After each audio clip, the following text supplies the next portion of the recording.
everyone! Welcome to Ray Marvin Cooking Lifestyle.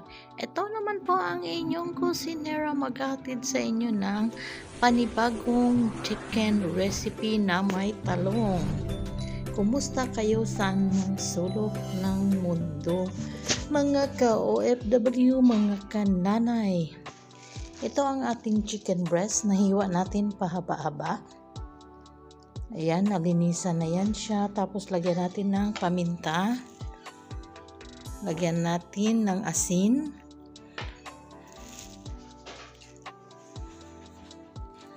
Yan, tansyahin lang ang asin para hindi umalat. Then maglagay tayo ng garlic powder. Ginger powder.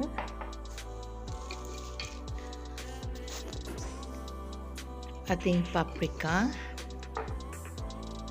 Then, atin lang i-mekos-mekos para mag-well incorporate ang kanyang ingredients sa ating hiniwa-hiwang manok. Ayan. Kasi piprituhin pa natin yan siya mamaya. Ayan. Atin lang siyang ihalo-halo. Then, maglagay tayo ng 2 tablespoon na cornstarch.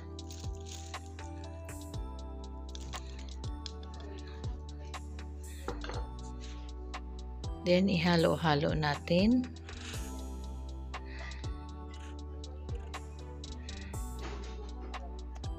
Yan, ang cornstarch is nagpapa-crispy sa ating mga niluluto.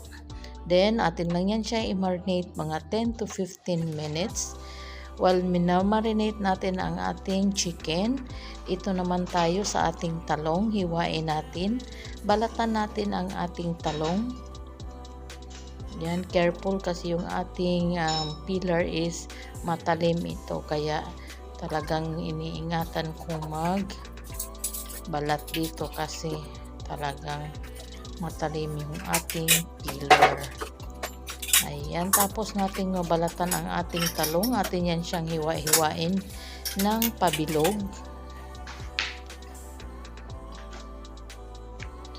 Mga 1 inch ang kapal para hindi siya masyadong magnipis pag niluto na mamaya. Ayan. Then, atin siyang ilagay sa may asin na tubig to avoid discoloring or pangingitim ng ating talong. Masarap itong recipe na ito, promise. Ayan, ito na. After nating nahiwa, ayan, tignan nyo, may asin at suka yan ang nilagay natin para hindi siya mangitim. Ayan, pagkatapos i-drain natin yan siya, hugasan natin ulit ang ating talong, then atin siyang lagyan ng asin.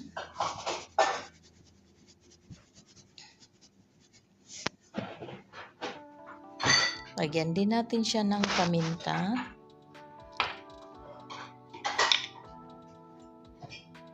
Garlic powder.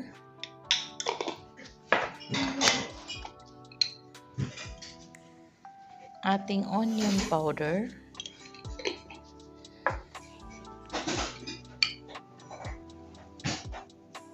Ang ating paprika. Then, atin lang siyang halo-haluin.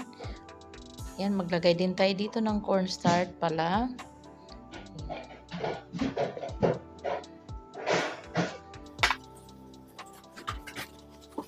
Ayan, atin siyang i-mekos-mekos hanggang lahat malagyan ng cornstarch ang ating talong. Tapos dito, nagpainit na tayo ng mantika sa ating deep fryer. Ang ating deep fryer is mainit yan, kaya ingat lang ang ating pagprito. Una nating prituhin ang ating chicken hanggang mag-golden brown lang. Madali lang naman itong maluto kasi chicken breast at saka maninipis lang yung kanyang paghiwa. Yan, ganyan lang natin yan siya gawin. Sa hindi pa nakasubscribe sa ating channel, just click the subscribe button and notification bell para ma-notify kayo sa ating mga newly uploaded recipe and video. Mag-ingat tayo mga ka-OFW saan mang sulok ng mundo. Sana'y lagi tayong gabayan ng ating pong may kapal dahil malayo tayo sa ating mahal sa buhay. Pag ganito na ang color ng ating chicken is okay na yan siya. Ilagay natin siya sa ating kitchen paper para matanggal yung kanyang excess oil. Then ating isunod ang ating talong. Ang ating talong is ganun din ang pagprito. Mag golden brown yung lang siya is okay na yan. Pag crispy na rin yan siya pag nag golden brown. Madali lang lutuin ang talong kasi malambot lang yan siya, tsaka wala pa siyang medyong buto-buto.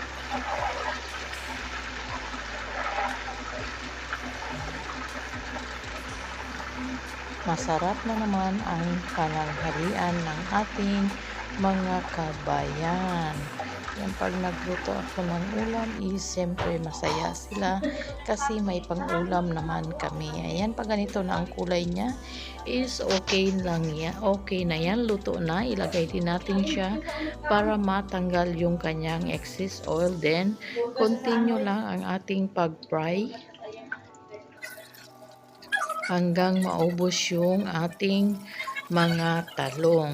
At pagkatapos siya natin iprito, dito naman tayo sa ating next step. Dito sa ating kawali, maglagay tayo ng mantika. Lagay natin ang ating sliced onion. Gisahin lang natin ang ating onion hanggang mag-translucent. Then, ilagay natin ang ating ginger and garlic. Ang ating ginger is garlic is frozen yan siya. While ating ginigisa, lagyan natin siya ng asin, paminta, ang ating chili powder, ating paprika,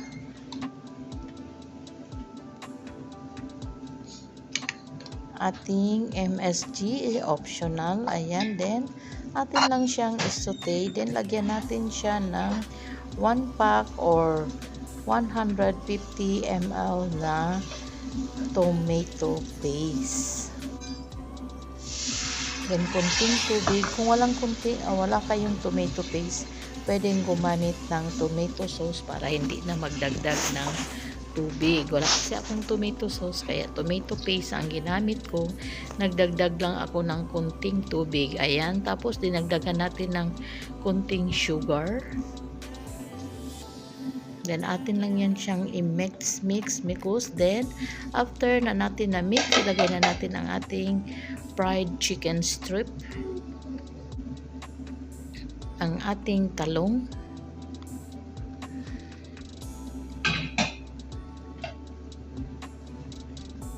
yan, then atin lang siyang ihalo-halo hanggang lahat malagyan ng sauce ang ating chicken at saka ang ating talong. Pagkatapos maglagay tayo ng red bell pepper, ating parsley to add and enchant the flavor. Ayan, maglagay tayo ng parsley chop. Then, pwede na nating i-serve. Luto na ang ating eggplant chicken recipe. Sana'y nagustuhan nyo ang ating recipe sa araw na ito. Tiyak na mabubusog na naman kaming lahat nito. Bon appetit! Maraming salamat sa ulitin. Thanks for watching. Bye-bye! God bless you all.